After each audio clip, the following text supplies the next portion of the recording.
ሰላም ጤና ይስጥልን። የሰዓቱን መረጃዎች ይዘን ቀርበናል። በቅድሚያም ዋና ዋናዎችን እናስቀድም። ህዝባዊ ወያኔ ሓርነት ትግራይ ህወሓት የኢትዮጵያ መንግስት የድሮን ጥቃት በመፈጸም በትግራይ ኃይሎች አባላት ላይ ከፍተኛ ጉዳት ማድረሱን ገለጸ።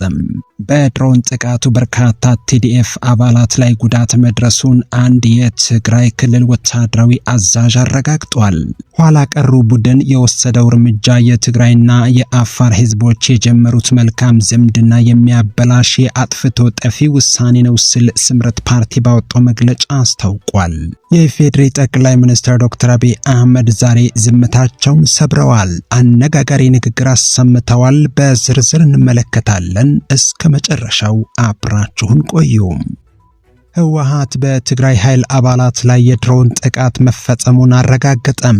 ህወሓት የድሮን ጥቃቱ የተፈጸመው በትግራይ ኃይሎች ካምፕ ላይ ነው ብለዋል። ህዝባዊ ወያኔ ሓርነት ትግራይ ህወሓት የኢትዮጵያ መንግስት የድሮን ጥቃት በመፈጸም በትግራይ ኃይሎች አባላት ላይ ጉዳት ማድረሱን ገልጿል። ህወሓት ማምሻውን ባወጣው መግለጫ የትግራይ ክልል ከአፋር ጋር በሚዋሰንበት አካባቢ አርብ ጥቅምት 28 ቀን 2018 ዓ.ም ስለተፈጸመው የድሮን ጥቃት ዝርዝሩን ባይገልጽም ጉዳት መድረሱን ግን አመላክቷል።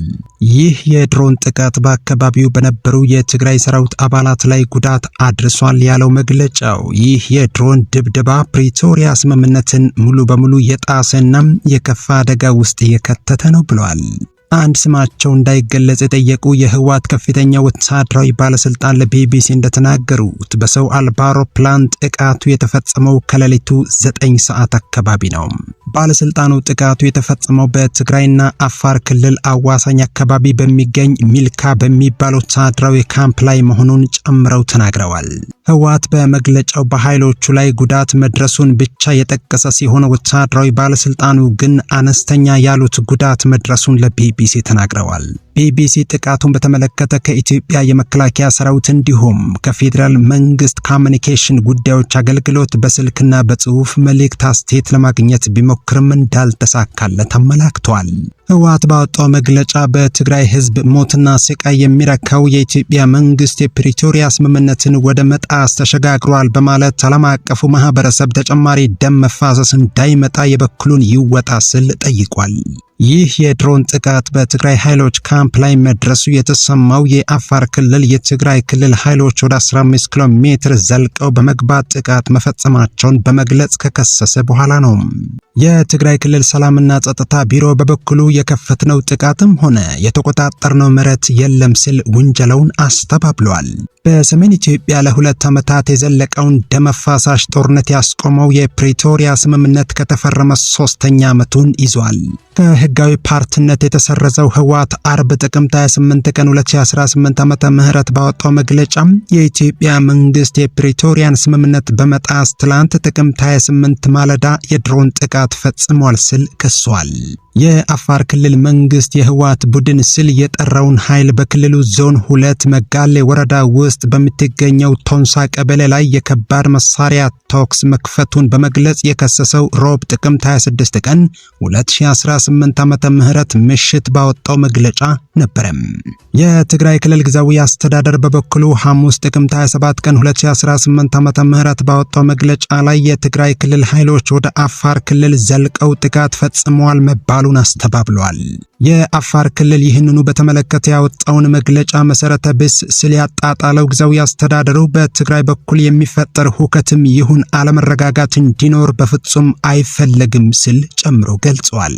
የመጋሌ ወረዳ ዋና አስተዳዳሪ የሆኑት አቶ አብዱ ሼክ በሪሁ ኡስማን ለቢቢሲ ሲናገሩ የትግራይ ኃይሎች በሞርተርና በዙ 23 ከባድ መሳሪያዎች ተኩስ መክፈታቸውን የአካባቢው ነዋሪም ተደናግጦ መሸሹን ተናግረዋል። አስተዳዳሪው ከአካባቢው የሸሸው ማህበረሰብ ቁጥር በትክክል ምን ያህል እንደሆነ አልተናገሩም። ከቅርብ ጊዜ ወዲህ ህወሓትና የፌዴራል መንግስት አንዳቸው ሌላኛቸውን የፕሪቶሪያ ስምምነትን በመጣስ ይካሰሳሉ።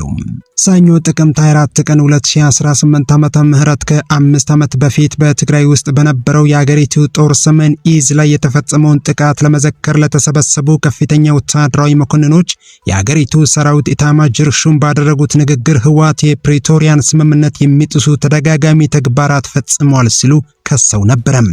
ህወሓት ከፕሪቶሪያው ስምምነት በኋላ የሰራቸው ተንኮሳዎች፣ ስራዎችና ሴራዎች ወደ ጦርነት ለመግባት በቂ ናቸው፣ ከበቂም በላይ ነበሩ በማለት ምክንያቶቻቸውን ዘርዝረዋል።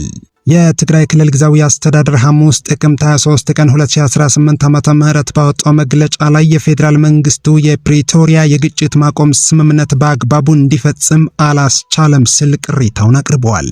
የትግራይ ጦርነትን ያስቆመው የፕሪቶሪያ ስምምነት የተፈረመው ጥቅምት 23 ቀን 2015 ዓ.ም ነበረ።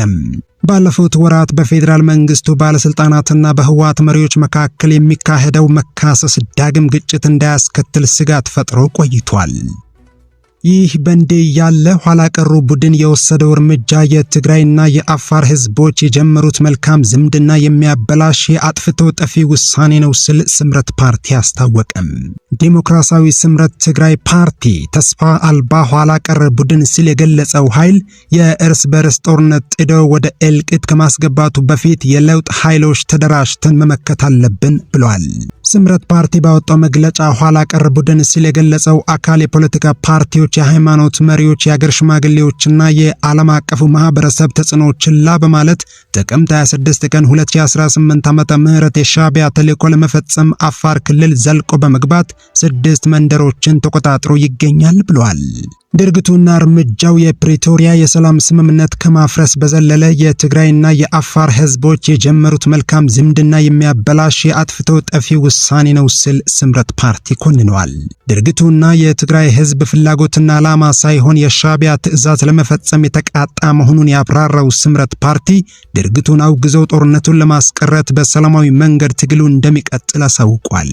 እምቢ በሻዕቢያ ወታደራዊ ኮማንድ በሚመራ ስር ሆነን አንዋጋም በሉ ሲል ስምረት ፓርቲ ለትግራይ ሰራዊት አባላት ጥሪውን አቅርበዋል።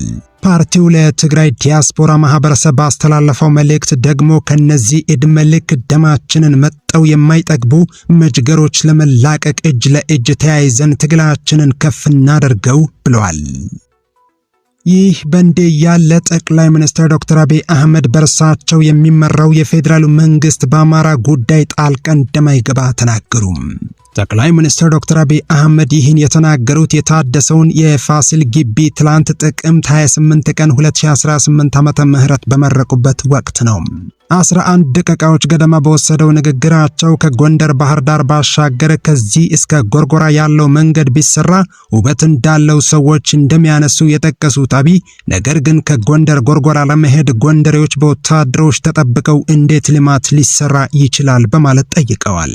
ባዕድ ሳይሆን ባላገሮች ባለቤቶች ከአንድ ሰፈር ተንቀሳቅሰው የሀገራቸውን ልማት ማየት ማገዝ እንዲችሉ ሰላም ያስፈልጋል ሲሉ አጽንኦት ሰጥተዋል። ከዚህ አካባቢ የወጡ ወንድሞቻችን ጊዜ ባያባክኑ ጊዜ ማባከን አያስፈልግም፣ ተመልሰው በትብብር በአንድነት ሀገር ማልማት መስራት ያስፈልጋል ሲሉም ጥሪ አቅርበዋል። ሲቀጥሉም ዛሬ ጎንደርን፣ ባህር ዳርን ወይም አማራ ክልልን ከአማሮች በስተቀር ማንም አያዝበትም። እኛ እንደሆነ ሲፈቀድልን እንደ እድል ወስደን ከማገዝ ባሻገር በዕለት ተዕለት ጉዳይና ስራዎች ውስጥ እጃችንን አናስገባም ሲሉ ተደምጠዋል።